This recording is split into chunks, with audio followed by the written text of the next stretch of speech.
ಇನ್ನು ದೆಹಲಿಯಲ್ಲಿ ಪ್ರತಿಭಟನೆ ವೇಳೆ ಪೊಲೀಸರ ಲಾಠಿ ಚಾರ್ಜ್ ಪ್ರಕರಣ ಏನಿತ್ತಲ್ಲ, ಈ ಪ್ರಕರಣದ ವಿಚಾರಣೆಯನ್ನ ಈಗ ಸುಪ್ರೀಂ ಕೋರ್ಟ್ ಕೈಗೆತ್ತಿಕೊಂಡಿದೆ.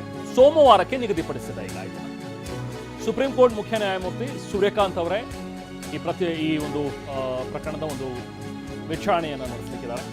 ಈಗ ನಿಗದಿಪಡಿಸಿದ್ದಾರೆ. ಸುಪ್ರೀಂ ಕೋರ್ಟ್ನ ಮುಖ್ಯ ನ್ಯಾಯಮೂರ್ತಿ ಸೂರ್ಯಕಾಂತ್ ಅವರು ಸಿಜೆಐಗೆ ಮನವಿ ಮಾಡಿದ್ರು. ಹಿರಿಯ ವಕೀಲ ಗೋಪಾಲ್ ಶಂಕರ್ ನಾರಾಯಣ್ ಅವರು ಹಿರಿಯ ವಕೀಲರ ಪ್ರಸ್ತಾಪಕ್ಕೆ ಪ್ರತಿಕ್ರಿಯಿಸಿರುವಂತಹ ಸಿಜೆಐ ಸೂರ್ಯಕಾಂತ್ ಅವರು ಪರಿಸ್ಥಿತಿ ತುಂಬಾ ಗಂಭೀರವಾಗಿದೆ, ತಕ್ಷಣ ಗಮನ ಹರಿಸಬೇಕಾಗಿದೆ ಅಂತ ವಕೀಲರು ಕೂಡ ಹೇಳಿದ್ರು. ವಿದ್ಯಾರ್ಥಿಗಳ ಮೇಲೆ ಪೊಲೀಸರು ದೌರ್ಜನ್ಯ ಎಸಗ್ತಾ ಇದ್ದಾರೆ ಅಂತ ವಕೀಲರು ಹೇಳಿದ್ರು. ಈಗ ಜುಲೈ 27ರಂದು ಸುಪ್ರೀಂ ಕೋರ್ಟ್ನಲ್ಲಿ 2 ಪ್ರತ್ಯೇಕ ಅರ್ಜಿಗಳ ವಿಚಾರಣೆ ಇರುತ್ತೆ. 2 ಪ್ರತ್ಯೇಕ ಅರ್ಜಿಗಳ ವಿಚಾರಣೆಯನ್ನು ಈಗಾಗಲೇ ಸಿಜೆಐ ಸೂರ್ಯಕಾಂತ್ ಅವರು ನಿಗದಿಪಡಿಸಿದ್ದಾರೆ.